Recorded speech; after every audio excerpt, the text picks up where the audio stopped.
Hello, welcome back to the channel. My name's Ian, and today I'm going to be talking about the 1981 novel by Thomas Harris, Red Dragon. Now this, as most of you probably know, is the first in the series of novels. They're not really about Hannibal Lecter, and not necessarily at this point, but Hannibal Lecter becomes the main character in the series. Now, I've read this novel a couple of times. It may well be my favourite out of the four that Harris wrote on the subject. And when I was thinking about this, I was like, do I want to go through the plot very much with it? Obviously, I don't want to put spoilers in. I thought I'd do a little bit, but I think the characters are the more interesting part of this. So anyway, the Red Dragon refers to a serial killer. Well, it actually refers to a William Blake painting that the serial killer, Francis Dolarhyde, is enamoured with. And he's the main antagonist in this novel, but we also have Hannibal Lecter introduced. Now, in terms of the police, we have Will Graham, who is a profiler with the FBI. Now, profilers, I'm always a little bit sceptical of the realism of those characters, but they're quite enjoyable in fiction. So Will Graham was the person who managed to capture Hannibal Lecter, not without some serious injury to himself, and following that, he's retired. Now, the new serial killer, who's known as the Tooth Fairy, who is Francis Dolarhyde, I believe has killed two families. He kills the entire family, goes into their home. Some very strange things he does, smashing mirrors, things like this. And he has, let's say, abused the wife of each family in the worst possible way. Jack Crawford at the FBI is struggling to find the killer, so he goes to meet Will Graham to convince him to support him with the case, which Will Graham eventually does concede to.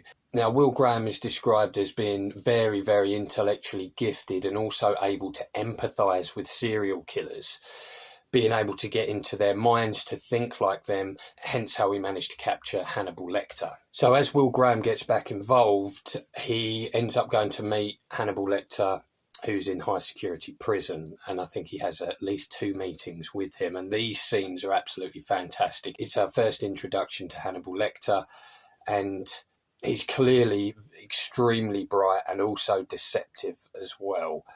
And I think Brian Cox's performance of Lecter in Red Dragon is absolutely brilliant. It's somewhat different to Anthony Hopkins, who's also brilliant, but Brian Cox's performance is just that little bit darker.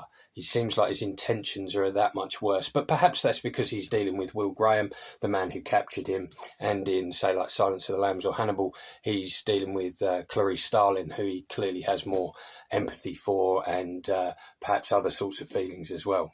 So as I say, I didn't want to speak about the plot too much in terms of Red Dragon. Didn't want any spoilers in there, really.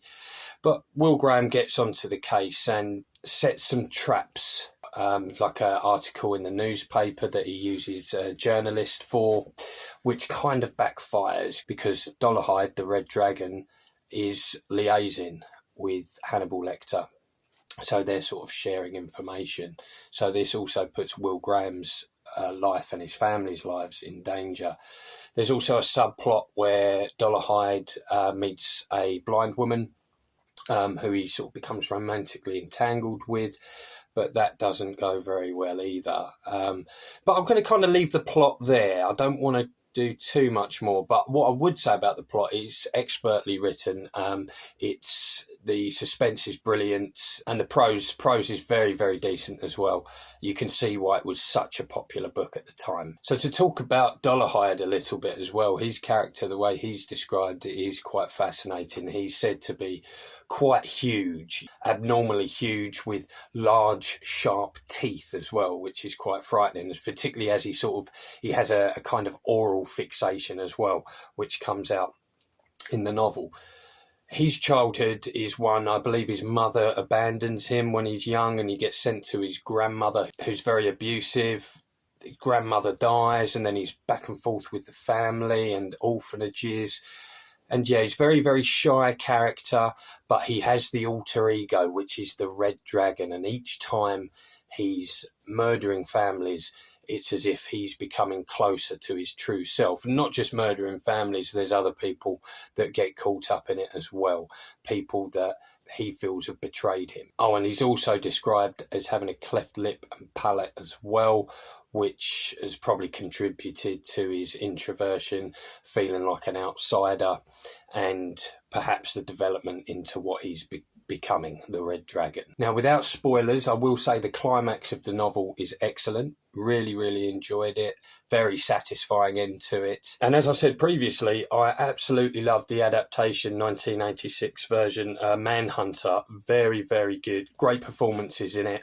Was it the 2005 one with Anthony Hopkins? I'm going to be honest, I thought that was pretty ropey. I think it was 2005. I thought that was pretty ropey. The performances in that weren't great. And Lecter, well, Hopkins wasn't very convincing as Lecter at this point because he was that much older and fatter. Felt like they were going through the motions. But if you haven't watched Manhunter, I'd really recommend that as a companion to Red Dragon. So on the whole, I would give this novel an 8.5 out of 10. Yes, it is sort of a very mainstream novel, but it's really, really enjoyable. I really enjoyed the characters, Lecter's introduction, Dolarhyde, Will Graham, Agent Crawford, and these characters, well, some of them travel through the series as well. So I'll most likely look at doing Silence of the Lambs, Hannibal as well. And if I can be bothered, I'll do Hannibal Rising as well. I didn't think that was quite as good. Anyway, it's a lovely day here in England. I hope you're all well and having a lovely time, whatever you're doing. Please like and subscribe, and I will catch you on the next one.